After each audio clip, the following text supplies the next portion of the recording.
दोस्तों, भगवत गीता में श्री कृष्ण ने कहा कि मेरी शरण में आओ। अब सवाल यहां ये उठता है कि भगवान कृष्ण की ओर बढ़ने का सफर शुरू कैसे किया जाए। और I would like to say that what is the way to Krishna. दोस्तों, हम में से प्रत्येक व्यक्ति सुख की खोज में है, किंतु हम नहीं जानते कि सच्चा सुख आखिर है क्या।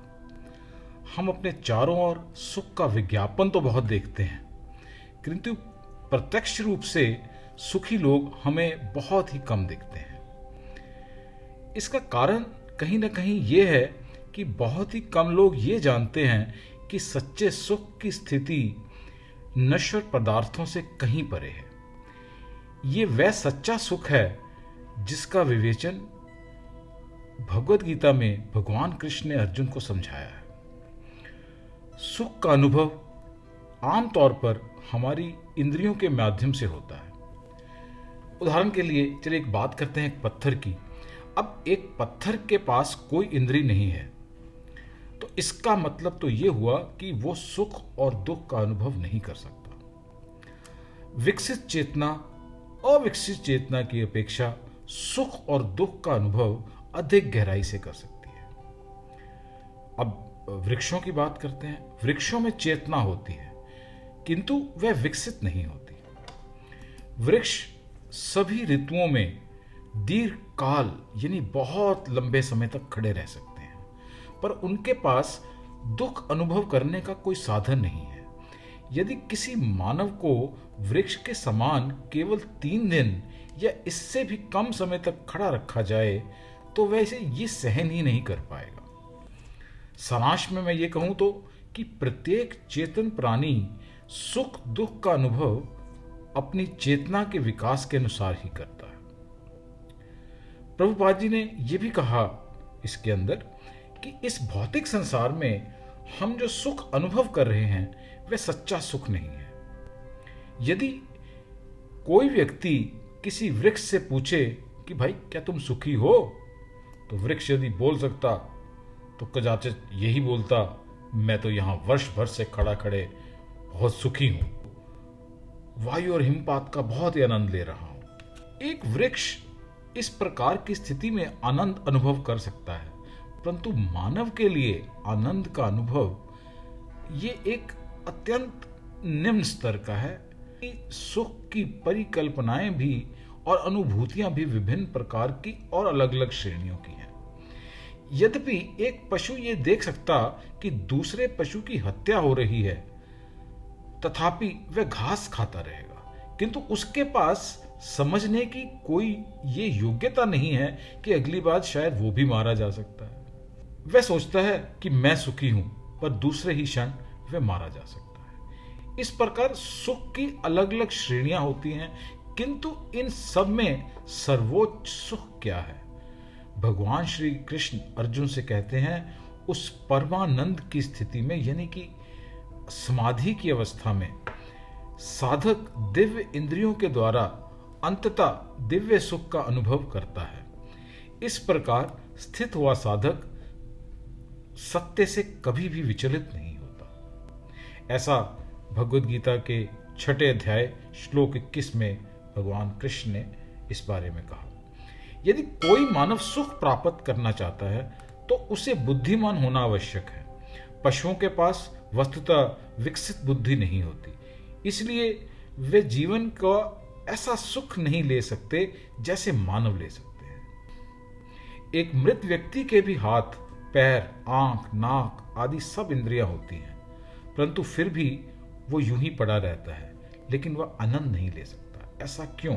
ऐसा इसलिए होता है कि उसकी सुख अनुभव करने वाली चेतन शक्ति, दैट मीन्स कॉन्शियसनेस, उस शरीर से बहुत देर पहले लुप्त हो चुकी है और शरीर में अब कोई शक्ति नहीं बची है। यदि हम थोड़ा बुद्धिपूर्वक इस विषय पर और अधिक विचार करेंगे तो पाएंगे कि जो वास्तव में सुख का अनुभव कर रहा है या कर रहा था वह शरीर नहीं था, अपितु उसके भीतर रहने वाली सूक्ष्म चेतना थी।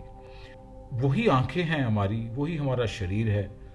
अब जब उसमें चेतना नहीं रही जब वहाँ से हमारी आत्मा निकल चुकी है, हमारी सोल निकल चुकी है, तो ये वही आंखें हैं जो सुंदर चीज़ों को देखती थी और अब उस मृत अवस्था में वो किसी काबिल नहीं है। अब मनुष्य चाहिए समझे कि वह शारीरिक इंद्रियों के माध्यम से सुख उठा रहा है, किंतु वस्तुतः सुख भोगता तो आध्यात्मिक स्फुलिंग है। One may think that he is enjoying by the bodily sense organs. The real enjoyer is actually that spiritual spark.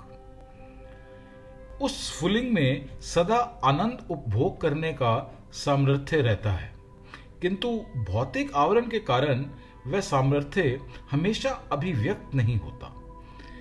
हमें पता हो या ना हो, उस चेतन स्फुलिंग की उपस्थिति के बिना शरीर के लिए आनंद का अनुभव करना असंभव है। यदि किसी पुरुष को सुंदर मृत स्त्री का शरीर दिया जाए तो क्या वह उसे स्वीकार करेगा? कभी नहीं, क्योंकि उस शरीर में आध्यात्मिक स्फुलिंग यानी स्पिरिचुअल स्पार्क बाहर निकल चुका है। पहले आध्यात्मिक स्फुलिंग उस स्त्री के शरीर में न केवल आनंद उपभोग ही कर रहा था, अपितु उस शरीर की देखभाल भी कर रहा था। जब वह आत्मस्फुलिंग निकल जाता है तब शरीर नष्ट हो जाता है। वेद इस बात की पुष्टि करते हैं कि यदि आत्मा अणु के समान सूक्ष्म है, तथापि वही वास्तव में आनंद का भोक्ता भी है। आत्मा को नापना और तोलना संभव नहीं है, किंतु इसका अर्थ यह नहीं है कि आत्मा का कोई परिमाण ही नहीं है। जो पदार्थ हम एक बिंदु से अधिक ना लगे और जिसकी कोई लंबाई चौड़ाई भी दिखाई ना दे, उसे भी यदि हम माइक्रोस्कोप यंत्र से देखें तो उसमें हमें लंबाई और चौड़ाई दोनों दिखाई देंगी। इस प्रकार आत्मा का भी अपना परिमाण होता है, पर हम उसका अनुभव नहीं कर सकते। यदि हम कोई वस्त्र खरीदते हैं तो उसे शरीर के अनुरूप बनाया जाता है। आध्यात्मिक स्फुलिंग यानी स्पिरिचुअल स्पार्क का भी आकार होना चाहिए, अन्यथा ये कैसे हुआ कि उसे धारण करने के लिए भौतिक शरीर का विकास हुआ? निष्कर्ष ये है कि दिव्य आत्मा निर्विशेष नहीं है। ये यथार्थ में एक व्यक्ति है। ईश्वर एक वास्तविक पुरुष है और उनका सूक्ष्म अंश होने के कारण आत्मा भी एक व्यक्तित्व है। यदि पिता में निजी स्वरूप और विशिष्टता है तो पुत्र में भी ये अवश्य होंगे। यदि पुत्र में ये है तो हम निश्चित रूप से कह सकते हैं कि पिता में भी ये जरूर होंगे। अतः ये कैसे हो सकता है कि भगवान की संतान होकर हम अपने स्वरूप और विशिष्टता को तो स्थापित करें और अपने परम पिता भगवान को नकार दें? दोस्तों, आज यहीं रोकता हूं और बात करेंगे इसी विषय के अंदर बहुत जल्द इसी चैनल। इस वीडियो को लाइक जरूर करें और हमारे चैनल सोल थॉट्स को सब्सक्राइब करना बिल्कुल ना भूलें।